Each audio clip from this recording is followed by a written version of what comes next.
Praise the Lord. प्रभु के नाम की स्तुति हो। आज हम पढ़ेंगे लेवीय व्यवस्था 7वां अध्याय। फिर दोषबलि की व्यवस्था यह है, वह परम पवित्र है। जिस स्थान पर होम बलि पशु का वध करते हैं, उसी स्थान पर दोषबलि पशु का भी बलि करे और उसके लोहू को याजक वेदी पर चारों ओर छिड़के और वह उसमें की सब चर्बी को चढ़ाए, अर्थात उसकी मोटी पूंछ को और जिस चर्बी से आंतड़ियाँ ढपी रहती है वह भी, और दोनों गुर्दे और जो चर्बी उनके ऊपर और कमर के पास रहती है, और गुर्दों समेत कलेजे के ऊपर की झिल्ली, इन सबों को वह अलग करे। और याजक इन्हें वेदी पर यहोवा के लिए हवन करे, तब वह दोष बलि होगा।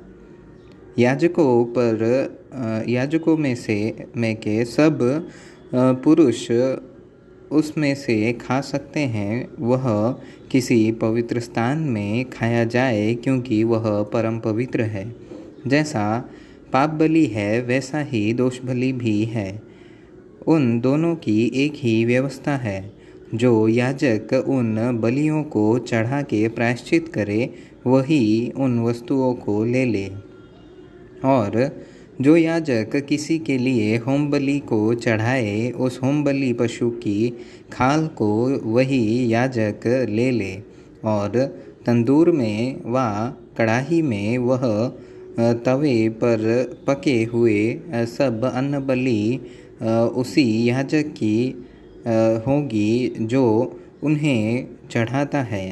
और सब अन्न बलि जो चाहे तेल से सने हुए हो, चाहे रूखे हो, वे हारून के सब पुत्रों को एक समान मिले। और मेल बलि की जिसे कोई यहोवा के लिए चढ़ाए, व्यवस्था यह है, यदि वह उसे धन्यवाद के साथ लिए चढ़ाए, तो धन्यवाद बलि के साथ तेल से सने हुए अख़मीरी फुलके और तेल से चुपड़ी हुई अख़मीरी रोटियां, और तेल से सने हुए मैदे के फुलके तेल से तर चढ़ाए। और वह उन्हें अपने धन्यवाद वाले मेल बलि के साथ अख़मीरी रोटियां भी चढ़ाए। और ऐसे एक एक चढ़ावे में से वह एक एक रोटी यहोवा को उठाने की भेंट करके चढ़ाए। वह मेल बलि के लोहू के छिड़कने वाले याजक की होगी, और उस धन्यवाद वाले मेल बलि का मांस बलिदान चढ़ाने के लिए के दिन ही खाया जाए। उसमें से कुछ भी भोर तक शेष न रह जाए। और यदि उसके बलिदान का चढ़ावा मन्नत का व स्वेच्छा का हो, तो उस बलिदान को जिस दिन वह चढ़ाया जाए, उसी दिन वह खाया जाए।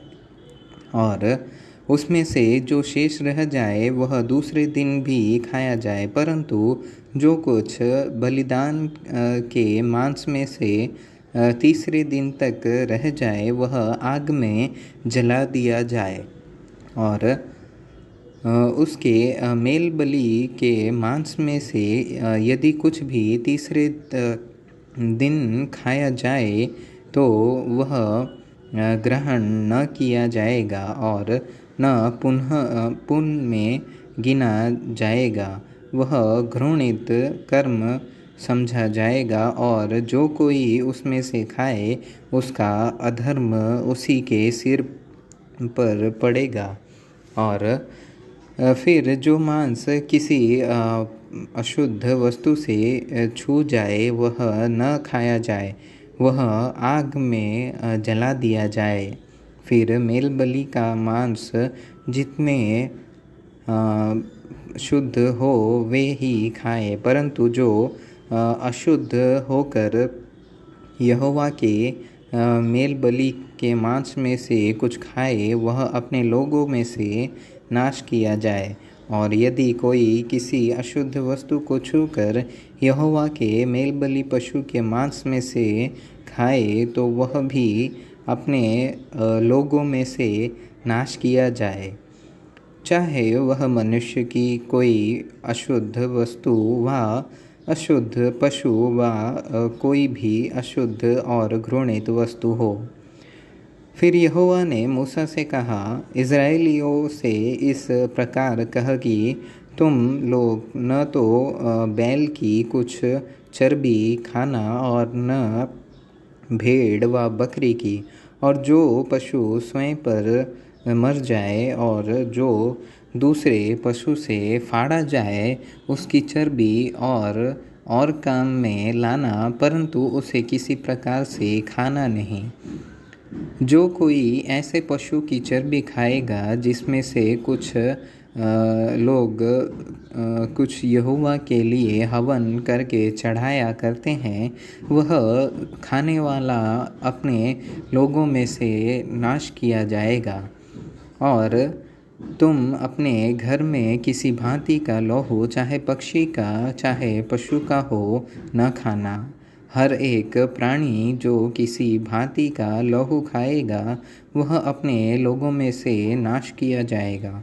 फिर यहोवा ने मूसा से कहा, इज़राइलियों से इस प्रकार कह कि जो यहोवा के लिए मेलबलि चढ़ाए वह उसी मेलबलि में से यहोवा के पास भेंट ले आए और अपने ही हाथों से यहोवा के हव्य को अर्थात छाती समेत चर्बी को ले आए कि छाती हिलाने की भेंट करके यहोवा के सामने हिलाई जाए। और याजक चर्बी को तो वेदी पर जलाए, परंतु छाती हारून और उसके पुत्रों की होगी। फिर तुम अपने मेलबलियों में से दाहिनी जांघ को भी उठाने की भेंट करके याजक को देना। हारून के पुत्रों में से जो मेलबलि के लहू और चर्बी को चढ़ाए, दाहिनी जांघ उसी का भाग होगा। परंतु क्योंकि इज़राइलियों के मेलबलियों में से हिलाने की भेंट की छाती और उठाने की भेंट की जांघ को लेकर मैंने याजक हारून और उसके पुत्रों को दिया है कि वह यह सर्वदा इज़राइलियों की ओर से उनका हक बना रहे। जिस दिन हारून और उसके पुत्र यहोवा के समीप याजक पद के लिए लाए गए, उसी दिन यहोवा के हव्यों में से उनका यही अभिषिक्त भाग ठहरा गया। अर्थात जिस दिन यहोवा ने उनका अभिषेक किया उसी दिन उसने आज्ञा दी कि उनको इज़राइलियों की ओर से ही भेंट भाग नित मिला करे।